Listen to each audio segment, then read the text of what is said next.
Welcome back to World Crisis Radio. I got to recommend Obama, the Postmodern Coup. I just read through it again on the occasion of preparing the Italian edition, which is finally going to come out.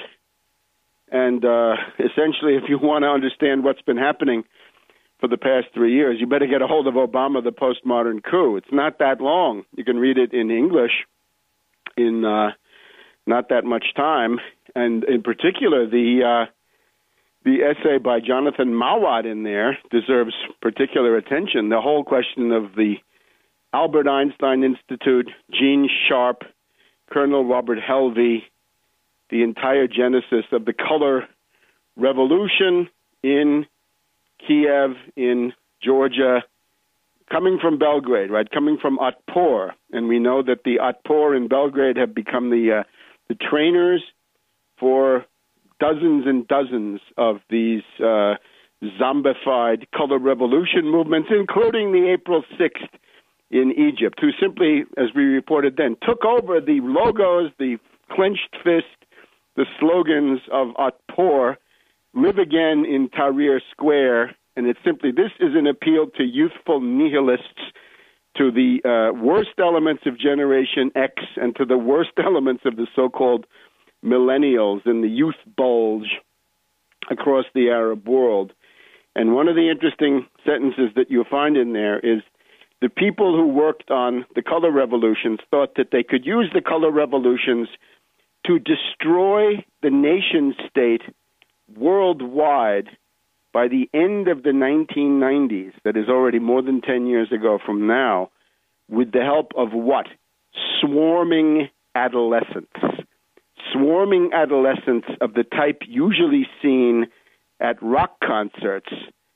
The wonderful experience of the swarming adolescents who are looking for the fused group. They're looking for the experience of being part of a mob, an intensely poignant, subjectivist, radical subjectivist, personal experience. And the interesting thing is when you go back and look at this stuff, drugs, narcotics. CIA runs drugs, in case you don't know, narcotics. And the places where these color revolutions have occurred are generally, among other things, like Serbia, transformed into huge trading places, right, entrepôts for narcotics. So we wonder, what's the story with narcotics in Tunisia? What's the story with narcotics in Egypt? I bet the presence of heroin and marijuana and the rest of that stuff has gone up radically in these places that have been beneficiaries of the wonderful joys of the color revolution. But now, having now, I think, identified at least the main things that are going on in the relation with the U.S. and Pakistan. This remains the most dangerous area. Let's repeat again. The danger is a false flag terrorist attack occurring, could be anywhere in the world, which would be blamed on Pakistan. It would be blamed on the Inter-Services Intelligence. It can be blamed on Al-Qaeda and Inter-Services Intelligence. It could also be blamed on Libya. This is also coming to a kind of a crisis. Now, let's just see what the straws in the wind are in this regard. There was a false flag buildup immediately this past week. Within the space of about 24, 36 hours, we had two strange incidents in the New York City rail tunnels. People walking in subway tunnels, rail tunnels, very strange things. We had three incidents in airliners, that is, in airplanes. One guy banging on the door of a cockpit, I believe, in one airplane. We had two airport incidents, that is, this time on the ground in airports. One guy started filming the TSA procedures at a security checkpoint. And you also had a strange incident at a rail station, I believe, in Dallas. So, again, two New York City rail tunnel incidents, three airplane incidents, two airport on-the-ground incidents, one rail incident. A lot of hype on that from Hannity, in particular on Fox News. And now, last couple of days, We have two people, two Arabs, at least one of them is an Algerian, now arrested in New York because they were planning to attack synagogues, and they're going to be under prosecution, we're told, not for federal terrorism violations, but for New York State terrorism violations. So you get the idea. There's now this drumbeat in the background. Factor in the bomb in this Pakistani paramilitary school, the Border Rangers, I think it is, in the past 24 hours. Factor in, of course, the Morocco bomb that had gone off. Factor in that bombing in the subway in Minsk. That is highly relevant now.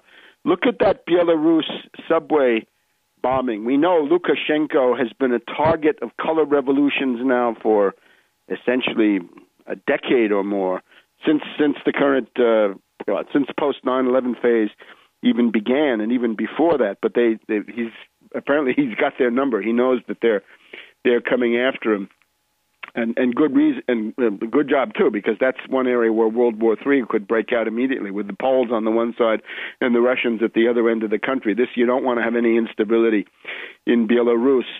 But all of this now, a pattern where this is building up. Now, the general strategic view of the destabilizations, right? The wave of putsches, the Putschwelle, as we call it in German, the wave of putsches organized by the CIA, which idiots, dupes, useful idiots want to call revolutions. They're not. They are simply destabilizations.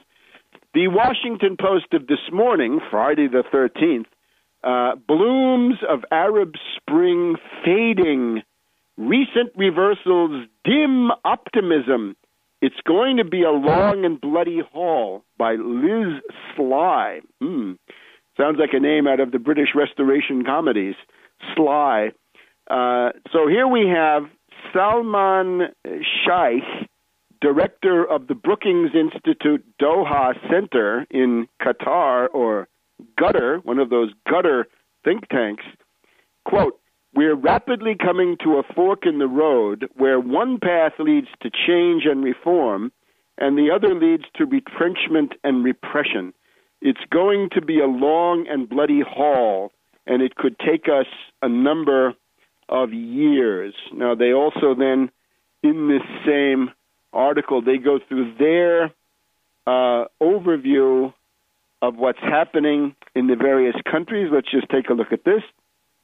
In Libya, of course, the first to unleash the full force of the state against its citizens. Well, any state is going to try to resist its own violent overthrow, and this was violent from the very beginning. I'm sorry. So there, of course, a war is raging. In Yemen, a bloody stalemate. We have President Saleh hanging tough, not willing to be driven out by the forces of chaos. In Egypt, deadly sectarian clashes between Christians and Muslims in Cairo. We've had, I think, more than a dozen killed in Egypt in the last 24, 48 hours. Even in Tunisia, the elections are promised for July, but there's now there's reason to believe that the elections will not be held in July. And, of course, in Syria, you've got this continuing crackdown by the security forces. And remember there, too, you saw it on TV. They showed you, the Syrians showed you, armed gangs shooting, firing guns at the population. And, who was this? Was this the Muslim Brotherhood, or were they, provocateurs from the government? But the Muslim Brotherhood, certainly good candidates. There's also fear now. In the U.S., they call this a radical Sunni extremist government that might replace Assad. So the entire destabilization of the Arab world, the Putschwelle, has now been grinding to a halt. Let's see what they're going to do about that in just a minute.